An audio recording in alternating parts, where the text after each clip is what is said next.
ऐसे लोग, ऐसे नेता जब आके बोलते हैं कि हम मोदी से बेहतर ऑल्टरनेटिव देंगे, तो क्या जनता को बेवकूफ समझते हैं क्या? और उसके बाद जब आपके नंबर्स आते हैं, सर्वे लेके आते हैं, तो कहते हैं सब गलत है, ये तो है नहीं, और ईवीएम गलत है। और फिर पंकज जी बोलेंगे देखो कुछ, जैसे मध्य प्रदेश, छत्तीसगढ़, राजस्थान के बाद पंकज जी ने बोला था कुछ तो गड़बड़ जरूर रहा होगा।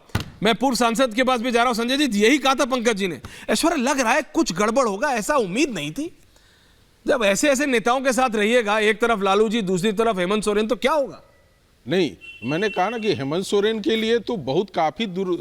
अभी एक और आ गया है केस जो हाई कोर्ट में पड़ा हुआ था लोकपाल वाला के लेकर। 15 तारीख को उनके पूरे परिवार को लोकपाल में जाना है। तो अदी शिबू सोरेन जी एक बचे हुए थे उनके परिवार के, और उस लोकपाल में शिबू सोरेन के पूरे परिवार का केस पड़ा हुआ है और वो पूरे डॉक्यूमेंट्स के साथ है। निशिकांत जी ने उसमें दायर किया है। और मेरा मानना है कि उसमें भी कहीं ना कहीं इनकी ज्यादा मुश्किलें बढ़ेंगी। पर ये ऑपोजिशन, मेरा कहने का मतलब ऑपोजिशन फिर क्या कहता है?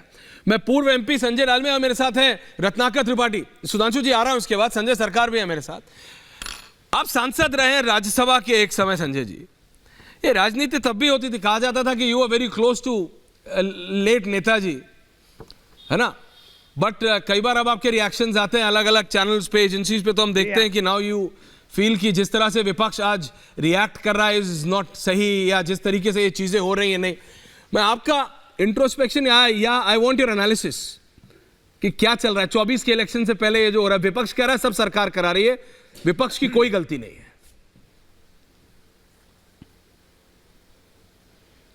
देखिए, मैं तो इस चीज से शुरू करूंगा।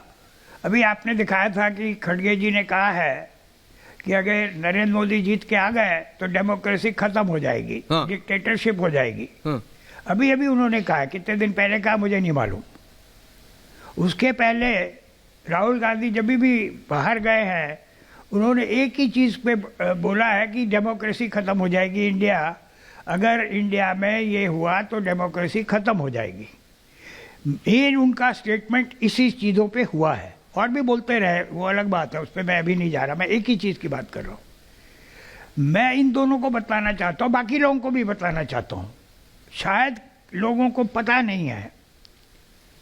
जब कांग्रेस पार्टी का चुनाव हुआ था, सरदार पटेल और जवाहरलाल जी पे कांग्रेस पार्टी के एक एक पीसीसी से वोट आए थे जी। तो जितने वोट आए थे, पटेल जी का वोट करीब करीब 90% था, नेहरू जी को शायद 1 या 0 मिला था। तो डेमोक्रेसी में क्या होना चाहिए था? सर, 0। कांग्रेस के लोग बता दें क्या होना चाहिए था। रत्नाकर जी जवाब दे दीजिए। बनाया कौन? नेहरू जी। क्यों बनाया गया? क्यों बात पूरी हो जाए फिर आ रहा हूं। अरे मुझे जवाब क्या देना है सर? के नीचे काम नहीं करूंगा। सारी कहावतें उल्टी बोली जा रही हैं। मैं बता रहा हूं ना, सुन लीजिए। सुन लीजिए रत्नाकर जी, उसके बाद आ रहा हूं। पूर्व सांसद सर को 30 और सेकंड दीजिए रत्नाकर जी, रिलैक्स करूंगा। मैं तो ये हकीकत है कि नहीं, बताइए ये हकीकत है कि नहीं, हुआ था कि नहीं चुनाव? बताइए रत्नाकर जी।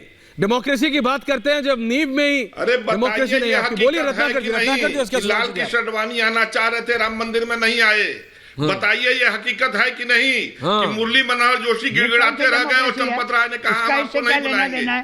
बताइए हकीकत है कि नहीं कि पिछले 2 साल पहले 5 अगस्त को कल्याण सिंह ने कहा, चंपत राय ने जब फोन किया कि हम आना चाहते हैं तो उन्होंने कहा नहीं आप बताइए, और उनके लड़के से कहा कि अच्छा जाने दो, जिद कर रहे हैं तो रहने दो, अंतिम दिन बता देंगे, अंतिम दिन मना कर दिया। बताइए यह हकीकत है कि नहीं? डिटेल्स आपकी हॉट वायरिंग है, मतलब आडवाणी जी के घर में कि क्या है? अपना रास्ता खोजते रहिए। किसने बताया? मत बताइए। आपको उनको सुपुत्र ने बताया, आपको उनकी पुत्री ने बताया, किसने बताया? रत्नाकर जी की नैया आप और ऐश्वर्या कपूर जी खे रहे हैं। इसका डेमोक्रेसी से क्या मतलब है? मेरे को कोई जानने की जरूरत नहीं है Ratnakar ji. First relax. Sanjay ji relax, 1 second Ratnakar ji, मेरे को आपसे कुछ जानने की जरूरत नहीं है, पहली बात। और दूसरी बात, संजय जी ने आपसे फ्रैंकली एक सवाल पूछा कि बताइए ना, जवाहरलाल नेहरू और सरदार पटेल में जब सरदार पटेल को 100% वोट मिला था तो फिर नेहरू जी कहां से बन गए? कहां से उसमें आ गए राम मंदिर? उसमें बात करिए। मुझे बताइए रथ यात्रा किसने शुरू की? सवाल आपसे पूछा उन्होंने, आप जवाब दीजिए। क्या लेना देना है? वो लोग क्यों नहीं बुलाए गए? देखिए, उनको मना कर दिया, जिसने भी किया, राहुल गांधी ने नहीं शुरू की। बैठा हूँ देखिए जिसने भी शुरू की थी ऐश्वर्या जी, रत्नाकर जी, देखिए, अगर आपको मुझसे राहुल प्रश्न गांधी ने पूछना, शुरू नहीं आप की थी। मुझसे थैंक यू वेरी प्रश्न मच रत्नाकर जी, इतना आप क्लैरिटी रखिए।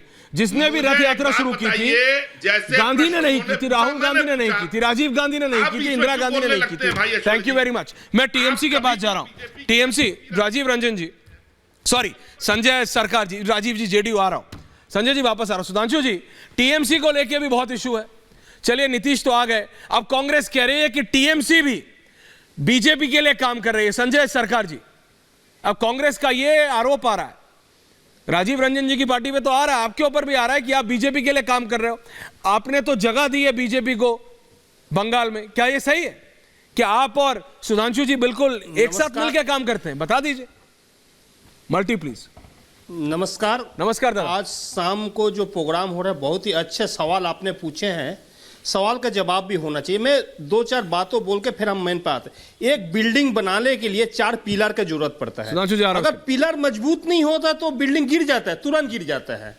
गिर जाता है कि नहीं? और रह गया क्या, मैं आपको एक चीज बताने चाहते हैं, आप जंग लड़ेंगे लेकिन आप किराए के टट्टू से जंग लड़ने जाएंगे। किराए के टट्टू से कभी भी जंग लड़ नहीं सकता है। एक एक बूथ में अगर 4 आदमी रहेंगे तभी आपको पार्टी का मजबूत होता है, पार्टी नहीं मजबूत नहीं होता। आप लड़ाई कभी भी नहीं कर सकते। आप दूसरे के ऊपर भरोसा करना पड़ेंगे, आप दूसरे के ऊपर भरोसा करेंगे और दूसरे को कंधों को मतलब आप बंदूक चलाएंगे, ये तो नहीं हो सकता है। आप सीना में छोड़ी मारोगे, ये तो हो नहीं सकता। आप 2011 में हम सरकार जीतने के बाद में हम लोगों के साथ क्या क्या खेल नहीं हुआ बंगाल में, आप तो देखिए। ऐसे चीजें, आप तो वरिष्ठ पत्रकार हैं, कैसे दीदी के ऊपर में ये लोग चालू कर दिया था। हमने उनसे छुटकारा ले लिए हैं। छुटकारा लेकर 2016 में अकेला लड़ा है, 211 सीट 294 में जीते हैं, और 2021 में हमने 294 216 सीट जीते थे। हम अकेले का बल पे जीते हैं। मेरे ग्राफ गांव कहीं भी ग्राफ देखिए, ग्राफ ये डाउन नहीं हुआ। जैसे नीतीश जी को 2015 में, ये 2010 में देखिए, अपने मुंह में मिट्टू मत बनिए। ये बताइए बीजेपी की मदद कर रहे हैं कि नहीं?